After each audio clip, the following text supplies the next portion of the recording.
Christian, next C1 interview covering Las Vegas and the world. She has over 200 TV and film credits during her acting career, from starring alongside Rodney Dangerfield in the movie Back to School to playing B. Arthur's daughter in the hit TV series Maude. Adrienne Barbeau has done it all. Today, she joins us on C1 interview to reflect on her career and talk about some of the latest projects that she's been in the recent years.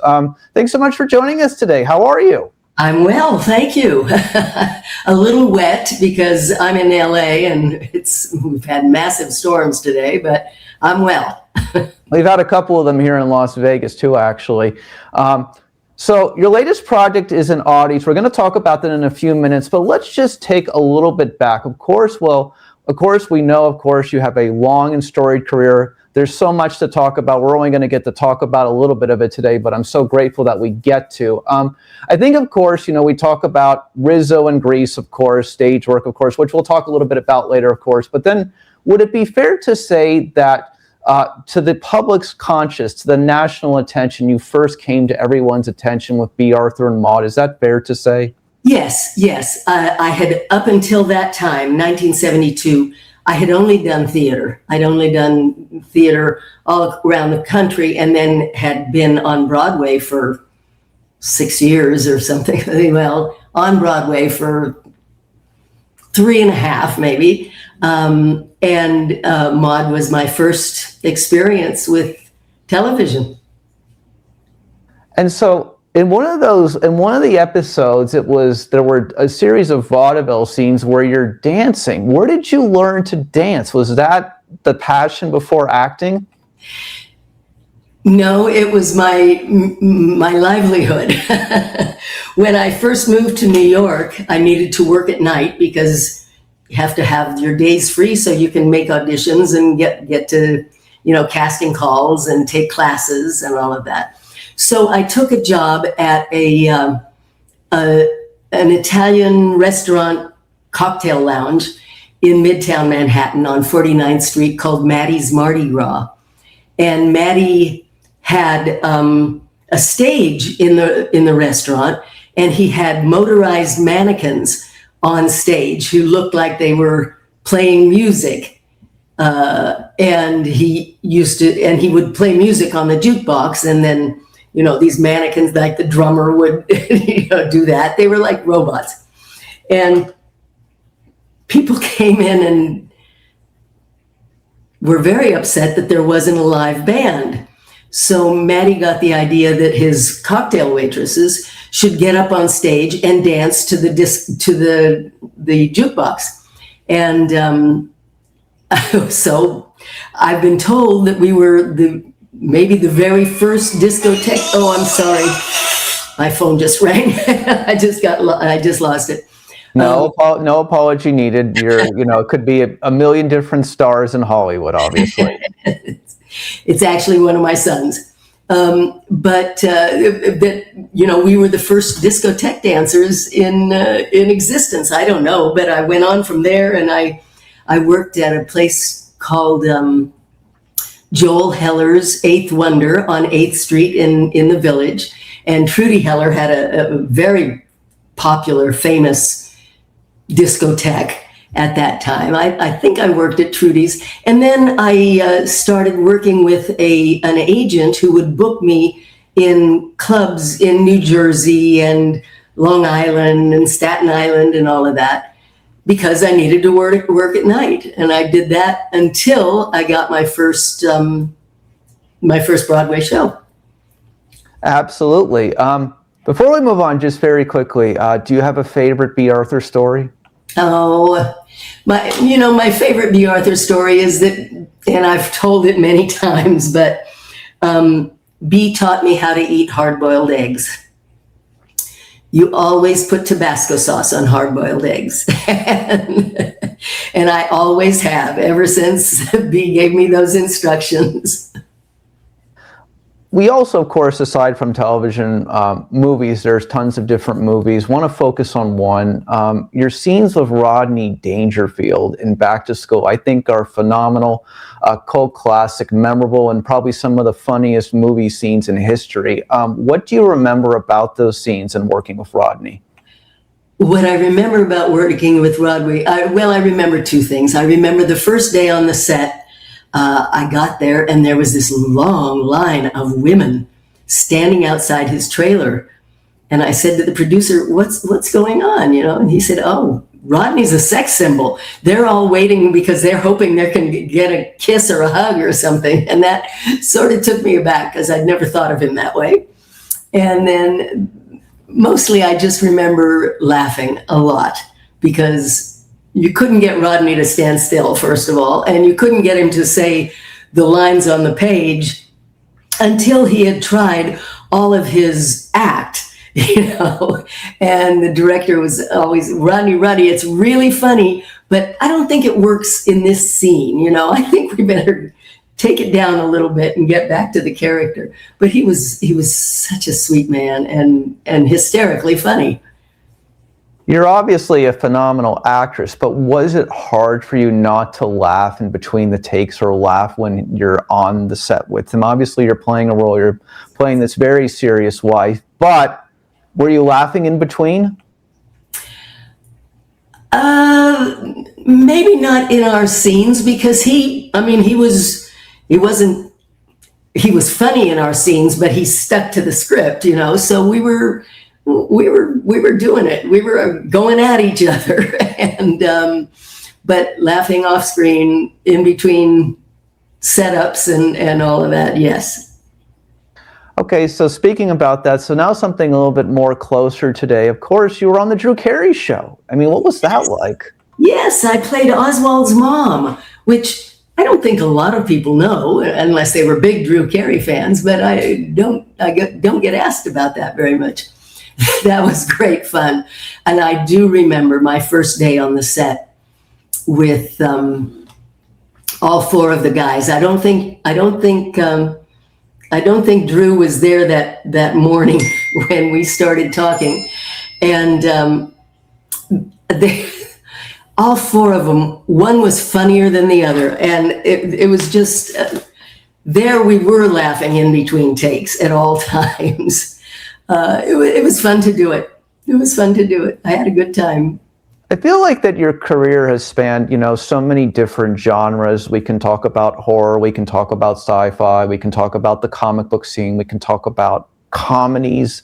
I mean, what do you like most? I mean, I really can't, like how certain actors like, well, this is all they do, or this is what they're known for. You're kind of known for everything. So, like, what genre do you love most? Well, I'll sort of go backwards and say the one I love the least is probably situation comedy as an audience member.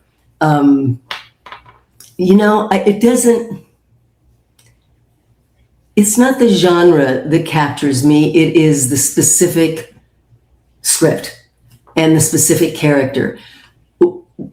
Probably the job I loved the very most was Ruthie, the snake dancer in Carnival for HBO, which was a drama, sort of a metaphysical drama, maybe, Star Wars only in the 30s and good versus evil. I loved doing The Fog, which was a ghost story, but, from my point of view, it was I guess you'd call it a drama. I never thought of it as a horror film. So it just depends. It really depends on the script. Gotcha. What is inspiring you today when you look at a script?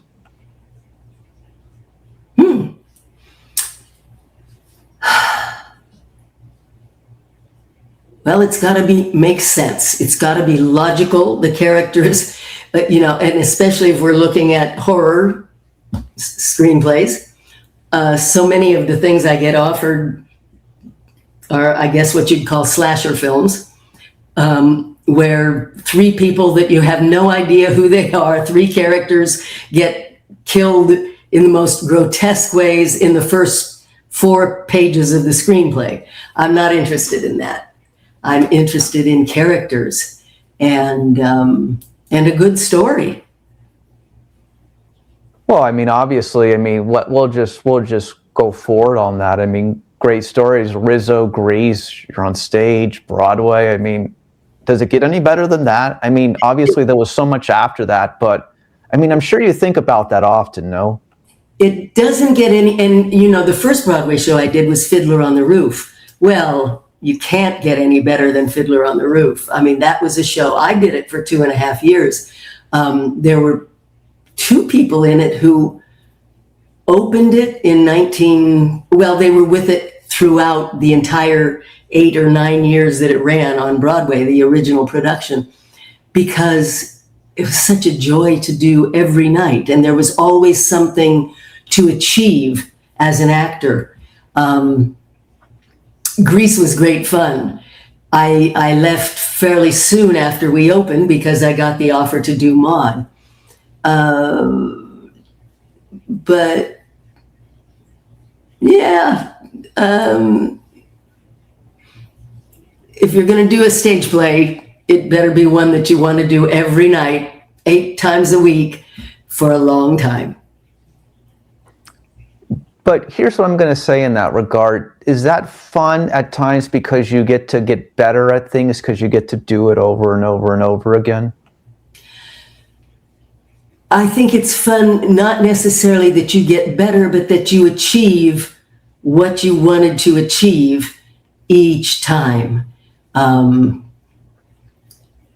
Assumedly, you're better by the time you open, but you do grow even from the time you open. There's just, there are moments like in Grease or in Fiddler, or I did Pippin for almost a year, doing the acrobatics, hanging upside down from, the bar, excuse me, about 15 feet in the air and singing the song upside down.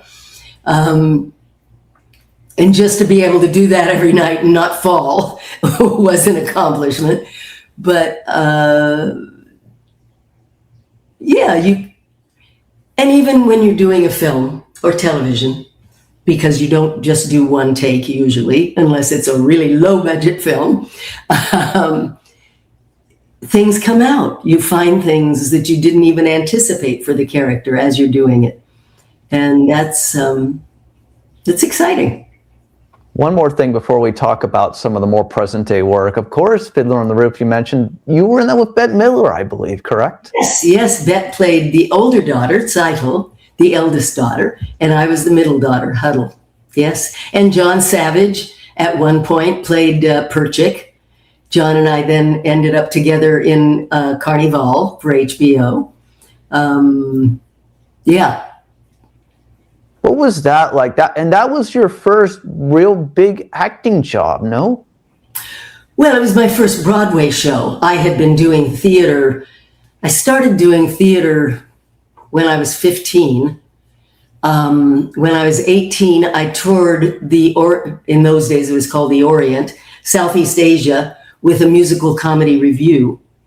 And then when I moved to New York, I did 3 or 4 my first equity job, my first getting into the union job was 5 months of summer stock in Augusta, Michigan. And there we were doing a different play every 2 weeks. And then I did, touring companies, Half a Sixpence, Pajama Game. I was out in New Jersey doing This Was Burlesque with Ann Corio and a couple of others in the outskirts of Manhattan. But Fiddler was my first Broadway show. Fair enough. Okay, so let's talk about the Oddities, your latest movie role. I believe this is a horror flick, if I'm not mistaken, no? It is an action adventure. It is a thriller horror film, sort of. Thelma and Louise meets The Quiet Place.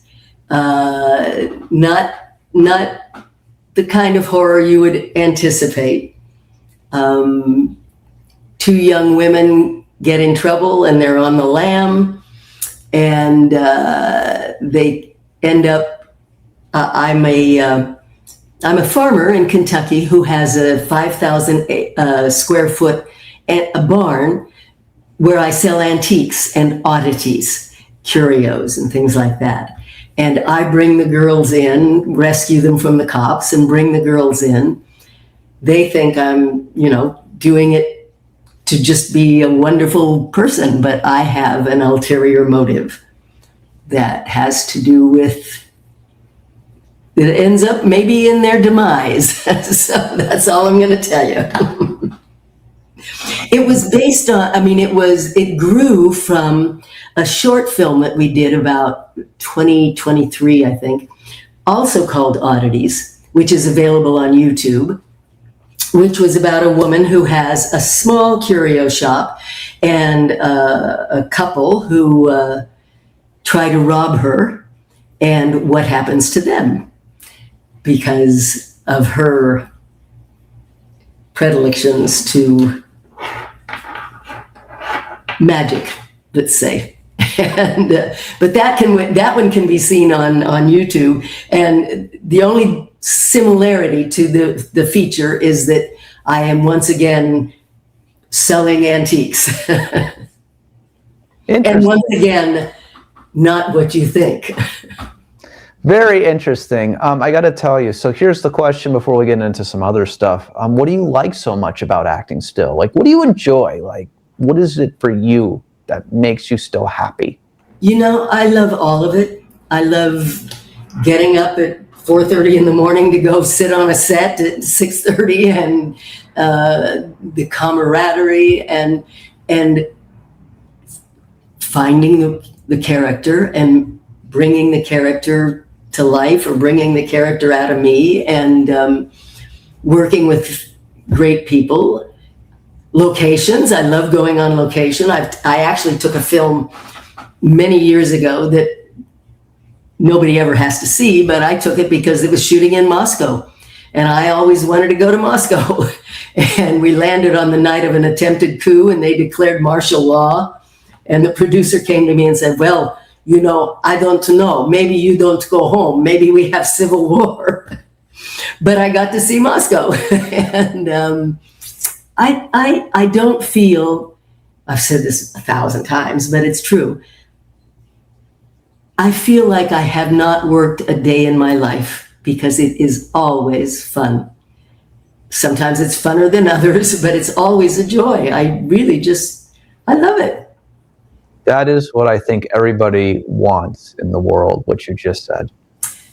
To be able to do what you love to do and to earn a living at it, whatever it is. It doesn't have to be acting, That's what I wanted for my children, and that's what we want. I think that's truly wonderful. So let me ask you, love your input on this. I know for certain actors, especially those possessed with great beauty, they felt how maybe their looks overshadowed their body of work. Is that something you felt that you ever had to deal with, or no? No, I really never did, because, well, in the first place, I didn't think of myself in those terms.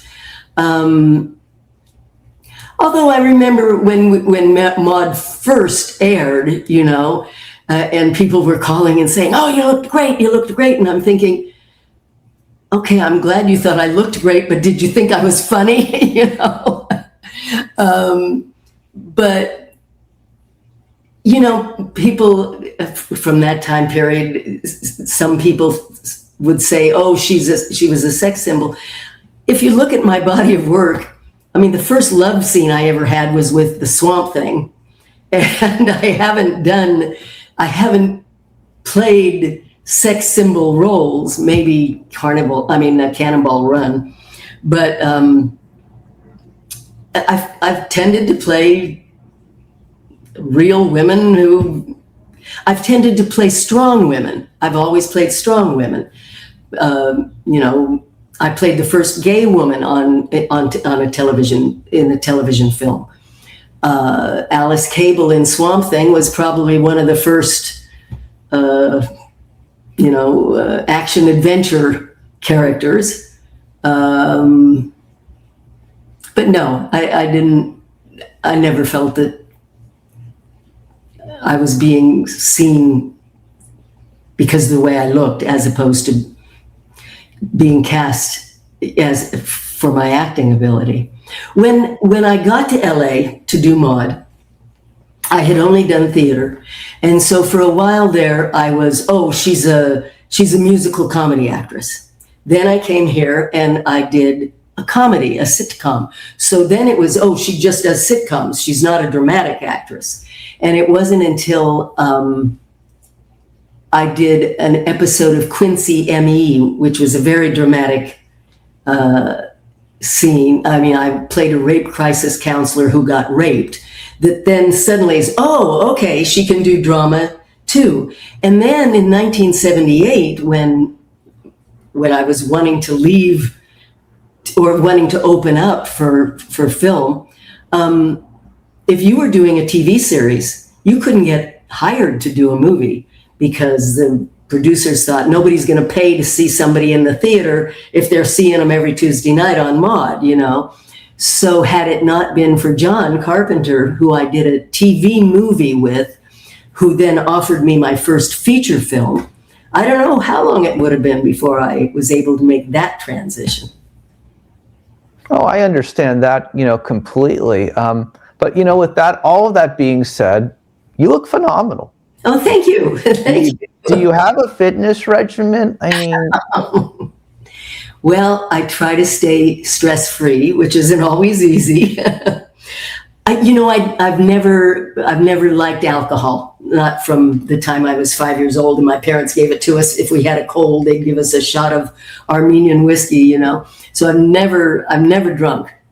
And I stopped eating red meat in the early 70s just because I didn't like the texture or something. Maybe that had something to do with it. Have never really done anything to my face. Don't take very good care of it, really. But I guess I've just been fortunate and try not to let the tension and the stress and the concerns of life. I mean, I try to take some time every day and just breathe and relax for a few minutes. And makes sense. Well, makes sense. So let's just talk about some of the other more recent rows. HBO Max's Duster. Oh, yes. Corbin's Shelter on Amazon Prime Video, of course. Cowboy Bebop, Netflix. I mean, what did it feel like? This is the fun thing, right? It's like, so you're hitting all of the major streaming platforms and these different shows where we can all see you in different places. I mean, what does that feel like? Well, it's different than it was when we only had 3 networks and everybody saw only 3 networks. Now, I mean, because we have so many streaming platforms, you can be, as you say, I've done several things for Netflix, AJ and the Queen and Cowboy Bebop and HBO Max Duster and Harlan Coben's Shelter that was for Prime. But, there's just a limited number of people who see anything now because there's so much to see. So, I mean, it's great to be working and there's a certain element of, I guess, pride to say, oh, I did something for the big ones, the big streaming platforms. But, you ask somebody, oh, did you see Duster? Oh, no, it's not like it was. Well, but the point be told, though, is that here's what's so crazy, right? You go from stage to television to movies, and then movies to the day of streaming platforms, right? So it's kind of like you cover all the bases during your whole career and you keep reinventing yourself. And I think that's really exciting. Well, I love to work. And I do a lot of voiceovers and animation and video games. Yeah, that too. I was going to say, yeah, you've done a lot of video game voiceovers, which is so, those must be fun, random jobs, no? They are great jobs. Chris, my doorbell is ringing. Can you give me 1 second? Sure, of course. Go ahead. Yeah, if you can. Yep. Hello? Shoot. Hello? Oh, hello? Oh, God. Give me 1 more second. You can go down. It's okay. Walker? Okay. I sent my son down to get the door. Okay. Oh, no problem. These things Dog in the happen. background. Welcome to real life. Yeah. But yeah, the video game, the video game voiceovers must be some very fun random jobs, no? They are. Catwoman was great fun because we all got together to do it, you know. One of my most favorite stories about doing animation is I got a call from my agent saying, American Dad wants you to play a 90-year-old French maid who's having sex with Carl Reiner. Well, I couldn't wait to get to the studio. I thought that was going to be so much fun. Mr. Reiner wasn't anywhere to be seen. It was just me and a microphone and my French accent. But they're fun. They're just fun. All right, so a couple more.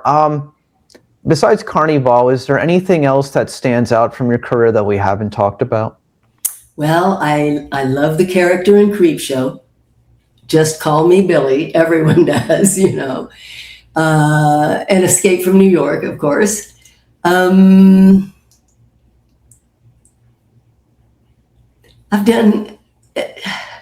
was really proud of the work. I was proud of the work that I did on AJ and the Queen. I was proud of the work that I did on Grey's Anatomy and on, just came and went out of my head. I just did a 911, I guess it's been a year, that was sort of just a lovely character.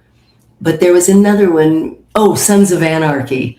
That was... Yeah. She was that was a strong character. And getting to work with Walton Goggins was fantastic. So, yeah, as I said, I've done a lot, primarily in the horror genre, in the low-budget, independent horror genre, that I don't care if anybody ever sees, but I've done a lot that I'm really happy with.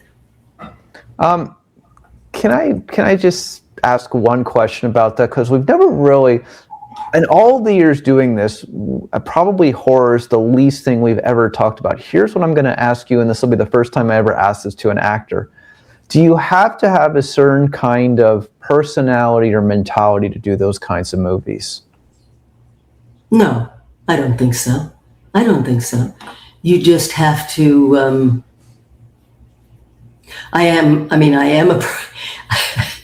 No, I don't think so. You just have to believe in the character.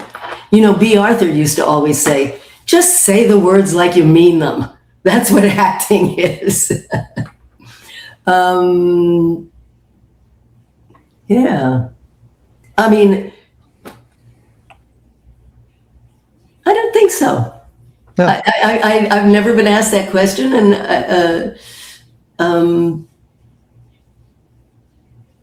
I am a person who, you know, somebody will come. I'm in my office right now, and one of my kids will just come to the door and say, and I scream. You know, I mean, I have a very fast response.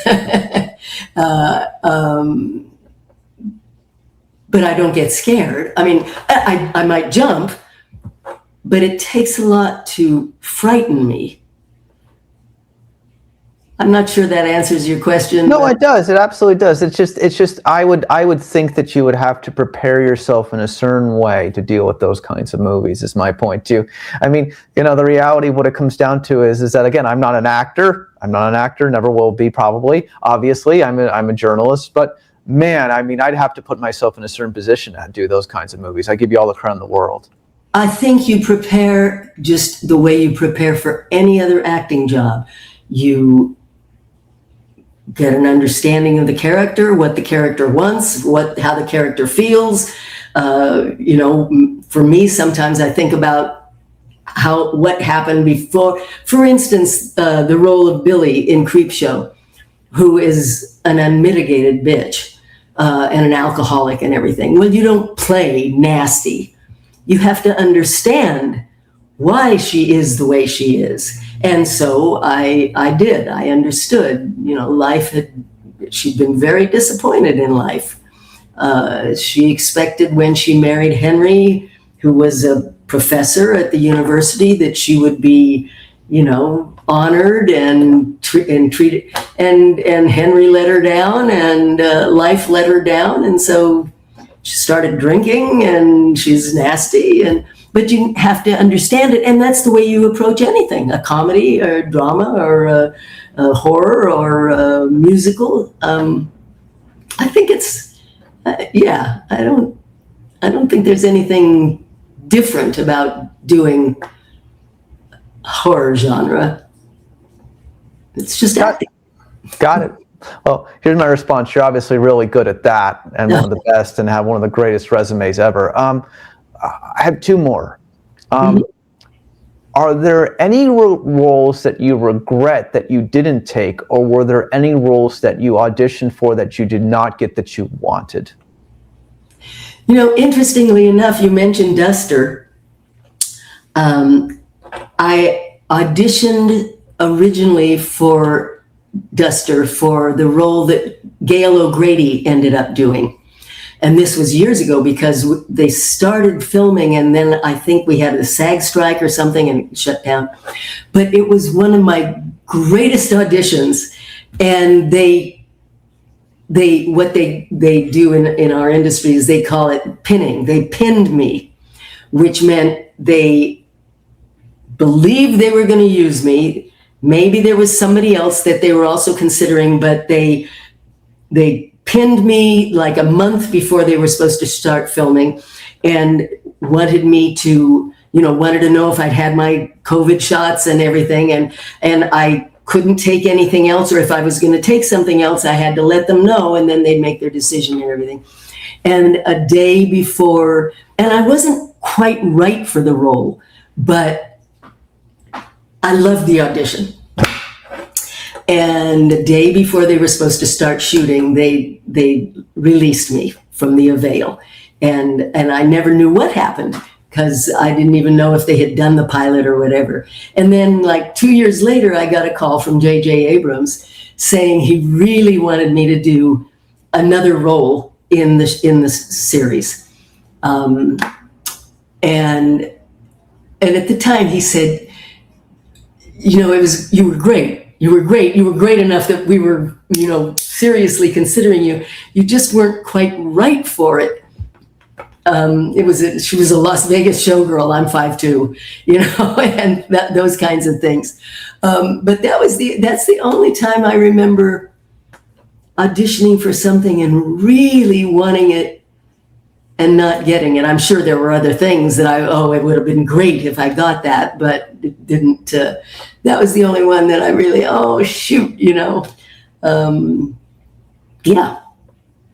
Well, the C1 interview, as we do in the intro, covers Las Vegas and the world. Obviously, you're the world because you're not here in Las Vegas, but you been here ever a bunch? Stories, fun times ever, anything? In Las Vegas? Yes. Unfortunately, I have several bad memories about Las Vegas. I'm sorry to hear that. That's okay. No. We were shooting Cannonball Run, staying in a hotel in Las Vegas.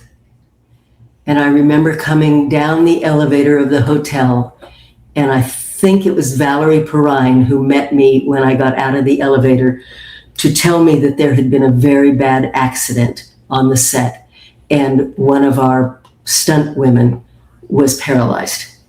So I remember that about Vegas. And then I think I did a film with Patrick Swayze called Fatherhood, and I believe we shot that in Vegas. I don't remember anything about that. And there was something else where I think I was there for like 6 weeks or something, but I don't remember what it was. So what you're basically telling me is your whole life in Las Vegas is you came to work, but you've never been here really on a vacation or anything like that. I believe we brought the boys when they were little, just to go swimming and to enjoy the I don't know if there was a show or something we were taking them to, but I do remember being there with my twins, but when they were little. But I'm not a gambler. I've been to Vegas several times for Star Trek conventions. Makes the most sense in the world. Because I did Deep Space Nine, so I've been there for Star Trek, and I have two of my closest friends lived there for many years. They were both teaching at UNLV, so I used to go visit them. But no, I'm not a gambler, and why else be there? Because there's about 50 to 60 different live entertainment shows every night. That is why. Because aside from Los Angeles, I'm not a big concert goer either, or a live entertainment goer. Well, I understand, but there's theater shows, there's comedy shows, there's dancing shows. There's just so many wonderful things here. There are so many talented people here, by the way, that a lot of people, until they come here, have never heard of, but they've been performing here for 20 plus years, as you know. Yes. Oh, I know that. Yeah. Let's finish off. I'm going to just give you a couple names, and you can give me some thoughts if that's okay. We'll finish with that. I'll try. Ernest Borgnine. When we were doing Escape from New York, Ernie was preparing a one-man show. And my image of him is sitting in the lobby of the hotel trying to memorize an hour and a half monologue. And he was very anxious about it. And I remember telling him the story about Tom Atkins, who was also in Escape from New York, one of the stars of The Fog and many other things. But Tom did a one-man show about the chief, Andy Rooney, in Pittsburgh. And he had it set up so that if he forgot his lines, he'd say, "Oh God, I got to call my wife. I got to find out what she wants from the grocery store." And he'd pick up the phone, and the stage manager would be on the other end giving him his lines. "Okay, honey, I got it. And he'd hang up. That is so funny. So I told Ernie that, in the hopes that he could figure out some way, if he went up, that he could bail himself out. That and of course, I just loved working with him. He was a lovely, lovely man. He's just so much fun. What a wonderful human being. What a wonderful human being. A lot of common sense, which we don't have anymore either, by the way, just about normal things in life. Yes. Patrick Swayze, you just mentioned a couple minutes ago. Patrick was in Greece. He wasn't in the Broadway show. At least he wasn't on Broadway when I did it. But in 2022, we wrote a collection of stories from all of the greasers who'd done the Broadway show, the national company, the touring companies. And Patrick had passed by that time, but his family sent us one of his stories. I don't remember working with him. I mean, I remember the scene, just the two of us. I think I was a fortune teller or something. And he was lovely. He was very sweet. And oh my God, what an incredible dancer and singer. But I didn't really get to know him doing that movie. Burt Reynolds? I dated Burt. You need to read my memoir. There are worse things I could do. That's the name of the memoir. And there's a whole chapter in there about dating Burt and how it ended. And then going on and doing Cannonball Run with him. And then later, he directed me down at his theater in Jupiter, Florida, with Marty Sheen. We did a production of One Flew Over the Cuckoo's Nest. So I knew Burt for a long period of time. Norman Lear? Oh, I remember maybe the second week of rehearsals on Maude, when we were sitting around the writer's table, in the writer's room, sitting around the table, getting ready to read or reading the script for the following week, when I realized, looking at Norman, that he was a genius and that I had never met a genius before. I was in my mid-20s. And it was, I mean, he was a wonderful man. And if your audience ever gets a chance to see any of the documentaries that have been made about Norman, I learned so much after the fact. You know that Norman bought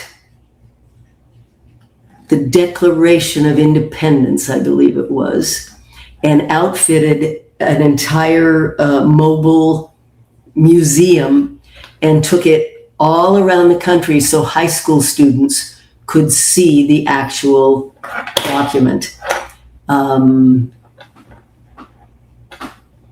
He was a genius, but he was also, I don't have words for Norman. I can't give you enough, positive things to say. Kurt Russell? Kurt's a great guy. Kurt and I didn't have the same politics, even way back then. But that didn't stop us from having a great time together and being friends. And he's great. And he's a great actor. All right. Finally, what else is upcoming besides what we've talked about this evening? Oddities, of course. What else is coming up for you? Oddities hopefully we'll be seeing that in May or June. We hope to have the North American premiere, and then it'll go into the theaters. I just finished this one was a straight horror film, but more of an exorcism type film, as it wasn't a slasher film, called Hannah Goes to Hell. They're just in the process of editing right now. So that'll be a while, but it'll be coming out. What do you feel like in closing? Because this is kind of like the arc of the whole conversation. What does it feel like to have seen Hollywood change so much, still be involved in so many levels, and still be here, doing what you love? A lot of people don't get to have that kind of career, as you know. I'm very grateful. I'm very blessed that I have been able to work at something I love for all my life and have never had to take a day job or anything like that. It's who knew when you were starting out where you were going to end up, but I've just been very blessed. Well, Adrienne Barbeau, thank you so much for sharing some of your story, and I got to have you back to back at some point. Thank you so much again. It was such a delight to talk with you. I learned so much tonight about horror movies thanks to you. Oh, okay. Thank you very much. I do have one more. I have one you can pull out that your audiences might like. Sure, go ahead. Didn't get a theatrical release in the States. It won all kinds of awards overseas in Europe. I think we did it in 2002, maybe. I'm not sure. Yeah, called The Convent. It is a very funny horror film.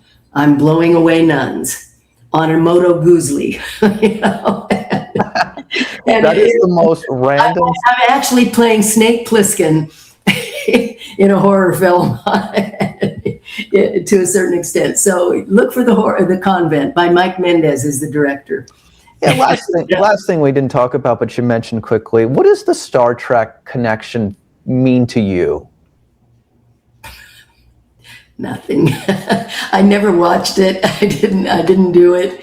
I was really happy they hired me, but I wasn't a Star Trek aficionado in any way. So I think everybody should enjoy whatever they want in life, and I think that's wonderful. I have never seen anything of Star Trek either. You and me can share that same screen right now. Okay. But to everybody who wants to do whatever they want to do, I say God bless you. Enjoy.